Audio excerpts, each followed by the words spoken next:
This video is optional. It is about assessing which of the two obliquuses needs the work more. And if that's too technical for you, I understand. You can just melt both sides. And a lot of people do that.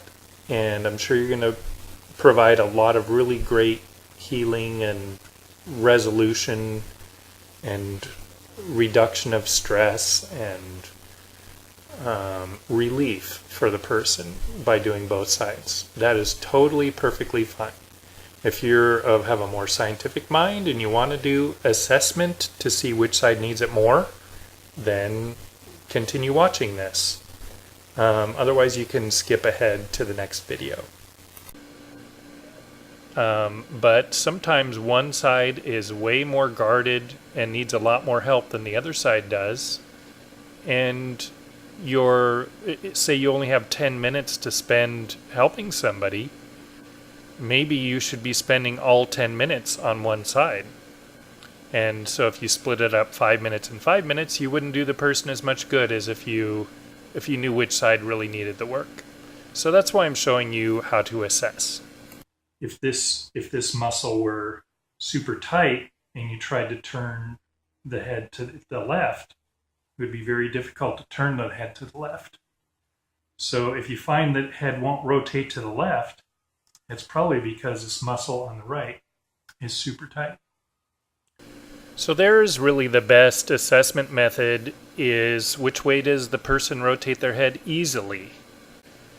If they have a difficult way and an easy way, then treatment is help them rotate the easy way. And stand over on the side where they're facing you after you've rotated them into the easy way. I'm going to show you next a second way to assess by feeling the row of spinous processes down the back of the neck. And the second way of assessing is less useful than the first way. So if you feel like you're done with the video, this would be a good place to stop and go practice on somebody. But if you want to know a second way to assess, then you can keep watching to the rest of the video. So let's say I got this person face down in a face cradle, and I'm doing some massage on the skin, sliding up and down with the oil and stuff, and I find this spinous process, and it's like scooping up and down the spinous processes. I feel like bump, bump, bump. My fingers are bumping over a spinous process that is too far off to the right on one side. What can I infer by that? It's got to be this obliquus on the right is so tight.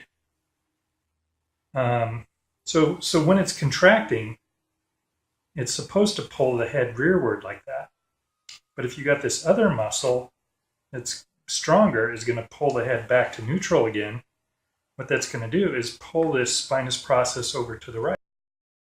So if you're going along like this and you feel the bump of the first spinous process you can feel down from the head, if it feels like it's off to one side, then that must be the side of the tight obliquus inferior muscle. So then you could come over to this side, do a little palpation up and down. You'd find the spinous process and you just kind of feel over onto the side of it and feel it with an up and down motion, twang, twang, twang, until you could feel that tight muscle right there. With your thumb right up next to the side of the spinous process, so the edge of your thumb is feeling the spinous process, and the tip of your thumb is feeling yourself thong, thong, thong over something.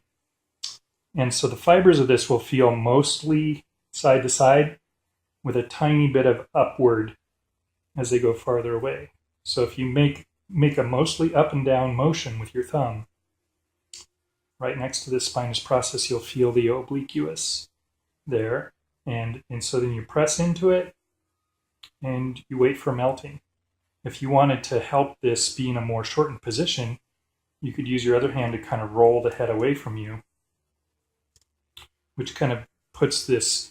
So let's say this was really tight. The brain feels dangerous when muscles are really tight. It feels scared. So if you're to rotate the head that way a little bit, it gives it more slack, makes the muscle more loose. The brain is less afraid. And when you sink your thumb in there, thunk, thunk, thunk, you go across the fibers, the brain's a lot more likely to relax it when it's in its shortened position.